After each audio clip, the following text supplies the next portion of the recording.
Hi friends, நான் தான் உங்கள் ராஜா பேசுகிறேன். ஓகே, எல்லோரும் எப்படி இருக்கீங்க? நல்லா இருக்கீங்களா? ஓகே ஃப்ரெண்ட்ஸ், ரொம்ப நாளாச்சு வீடியோவில் பேசி. எல்லோரும் மகிழ்ச்சியாக இருக்குங்களா? சந்தோஷம். இங்கே பாருங்க ஃப்ரெண்ட்ஸ், இது வேறு ஒன்றும் இல்லை. எங்கள் பையன் தோசை சுட்டுன்னு வந்துருக்கிறான். போய் இது சுட்டு எடுத்துன்னு வாடா அப்படின்னு சொன்னது. எவ்வளோ சூப்பராக சுட்டு வந்துருக்காரு, பொம்மை மாதிரி அழகாக. அது பார்க்கறதுக்கு சூப்பராக இருந்துச்சு. அதனால் 3 முந்திரி பருப்பு வச்சு வேறு லெவலில் இருக்குது. இதை கண்டிப்பாக நீங்கள் யூடியூப்பில் போடுறோம், ஃபேஸ்புக்லேயும் போடுவோம். நம்ம ஃபிஷ் கட்டிங் ஆகிற சேனலில் பார்த்துட்டு கமெண்ட் சொல்லுங்கள் எப்படி இருந்துட்டு. பெப்பர்லாம் போட்டிருக்காரு மேலே, பெப்பர் போட்டு அழகாக. அது வேறு லெவலில் இருக்குது, சூப்பராக இருக்குது.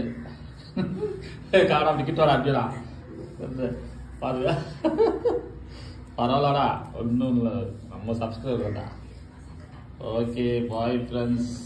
அவர் சட்டை போட்டுங்கிற போடலையா, அதனால் வரமாட்டேங்கிட்டாரு.